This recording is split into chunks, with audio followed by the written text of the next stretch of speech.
ETF index mutual funds నేర్చుకుని stock మార్కెట్లో రాణించాలనుకుంటున్నారా? వెంటనే ఈ నెంబర్కి కాల్ చేయండి.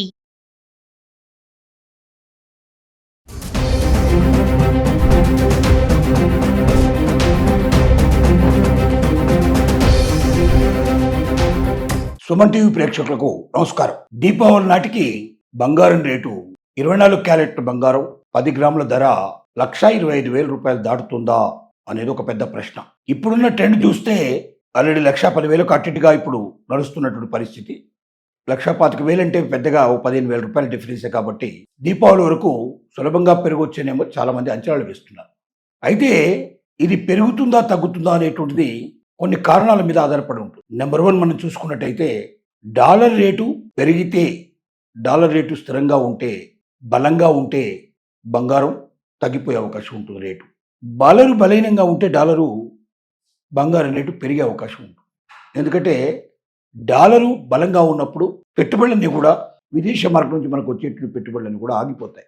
డాలర్ మీదనే ఎక్కువగా పెట్టుబడి పెడతారు, దానికి సంబంధించిన బట్టలనే ఎక్కువ పెట్టుబడి పెడతారు. అలా కాకుండా డాలర్ బలహీన పడితే బంగారం మీద పెట్టుబడి పెడతారు. ఆ పెట్టుబడులు అనేవి ఎప్పుడైతే పెరుగుతాయో, ఎక్కువగా బంగారాన్ని కొంటారో ఆటోమేటిక్గా బంగారం రేటు పెరిగిపోయే అవకాశం ఉంది. కాబట్టి డాలరు బలంగా ఉంటే మరి మనకు బంగారం రేటు తగ్గే అవకాశం ఉంది. డాలర్ బలహీన పడితే బంగారం రేటు పెరిగే అవకాశం ఉంది. ఇప్పుడున్న పరిస్థితుల్లో డాలర్ కొంచెం బలహీనంగా ఉంది కాబట్టి బంగారం రేట్లు పెరుగుతున్నాయి. కొంచెం డాలర్ బలపడిందంటే, స్ట్రాంగ్ అయిపోయిందంటే బంగారం రేట్లు తగ్గడానికి అవకాశాలు ఉన్నాయి, పెరిగే అవకాశాలు లేవు. రెండవది, అమెరికా వడ్డీ రేట్ల మీద కూడా ఆధారపడి బంగారాలు ఉంటాయి. అంటే అమెరికాలో వడ్డీ రేటు క్షీణిస్తే ఆటోమేటిక్గా బంగారం రేటు పెరిగే అవకాశాలు ఉంటాయి. ఎందుకంటే వడ్డీ రేట్లు ఎప్పుడు తగ్గిపోతాయో అమెరికా లోపల, అక్కడ పెట్టుబడులన్నీ కూడా ఎవరైతే డాలర్ రూపంలో పెట్టుబడి పెట్టుకుంటున్నారో వాళ్ళంతా కూడా తగ్గించేసి బంగారాన్ని కొనడం మొదలు పెడతారు.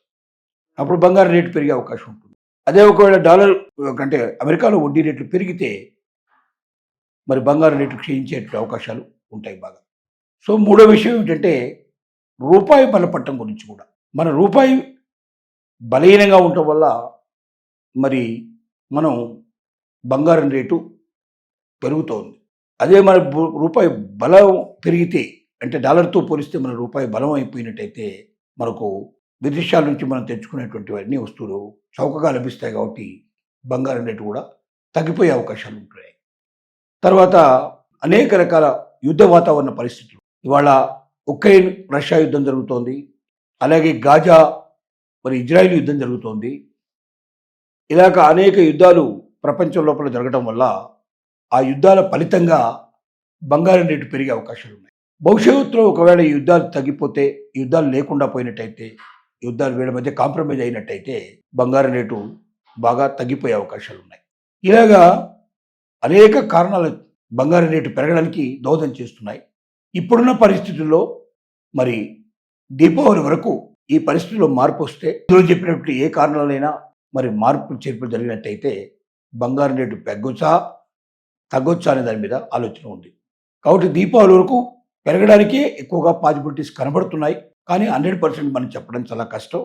ఇప్పుడు చెప్పినటువంటి పరిస్థితుల్లో మార్పులు చేర్పులను బట్టి బంగారం రేట్ అనేది పెరుగుతుందా తగ్గుతుందా అని చెప్పడానికి అవకాశం ఉంటుంది. చాలామంది మరి 3-4 సంవత్సరాల లోపల బంగారం రేటు దాదాపుగా 2 నుంచి 3 పెరిగే అవకాశం ఉంటున్నట్టుగా కూడా మాట్లాడుతున్నారు. డబుల్ అయ్యే అవకాశాలు ఉన్నట్టు కూడా మాట్లాడుతున్నారు. ఇవన్నీ ఊరికే గాల్లో వేసే అంచనాలే. ఏం జరగబోతుందో రేపని మనం చెప్పలేం. ప్రపంచంలో ఉండే అన్ని పరిస్థితులను బట్టి బంగారం రేటు తగ్గుతుందా పెరుగుతుందా అని చెప్పొచ్చు తప్ప, ఏ ఒక్క కారణాన్ని పెట్టుకొని మాత్రం మనం బంగారం రేటు పెరగడం తగ్గడం గురించి మనం చెప్పడం కష్టం. కాబట్టి ఎవరైనా బంగారం రేటు అలా ఉంటుంది, ఇలా ఉంటుంది, దీపావళికి ఎలా జరగబోతుంది, సంవత్సరానికి ఇట్లా ఉంటుంది, అంతా ఇట్లా ఉంటుందని వాటిని ఆధారం చేసుకొని మీరు బంగారాన్ని బాగా కొనడానికి ప్రయత్నం చేస్తే మాత్రం ఇబ్బందులు కొని తెచ్చుకున్నట్టే అవుతుంది. ఒకవేళ పెరగకపోతే అప్పుడు ఏం చేయగలుగుతారు, తగ్గితే అప్పుడు ఏం చేయగలుగుతారు. కాబట్టి బంగారం మీద పెట్టుబడి పెట్టడం ఎప్పుడైనా మంచిదే, అందులో సందేహం అక్కర్లేదు. మిగతా అవన్నీ పడిపోయినట్టుగా బంగారం పడిపోదు. కొద్దిగా పడిపోయినా మళ్ళీ కొద్దిగా పెరిగే అవకాశాలు ఉంటాయి. ఒక స్టాండర్డ్గా ఉంటుంది తప్ప ఒకేసారి బాగా ఎక్కువ పెరిగి ఒకేసారి బాగా తగ్గిపోయి స్టాక్ మార్కెట్ లాగా మనల్ని ఇబ్బంది పెట్టే ప్రయత్నం జరగదు. ఎప్పుడంటే అప్పుడు మనం అమ్ముకోవడానికి వీలుగా ఉంటుంది. మన అవసరాలకు ఏదైనా సరే మనం దాన్ని తీసేయడం, డిస్పోజ్ చేయడం నిమిషాల్లోపల మనం దాన్ని తీసేయచ్చు. ఇలాంటి అనేక రకాల ప్రయోజనాలు ఉన్నాయి కాబట్టి కొనగలిగిన వాళ్ళు మీ దగ్గర డబ్బుంటే అప్పు చేయకుండా కొనగలిగినప్పుడు మీరు కొనుక్కోవడమే మంచిదని మా అభిప్రాయం.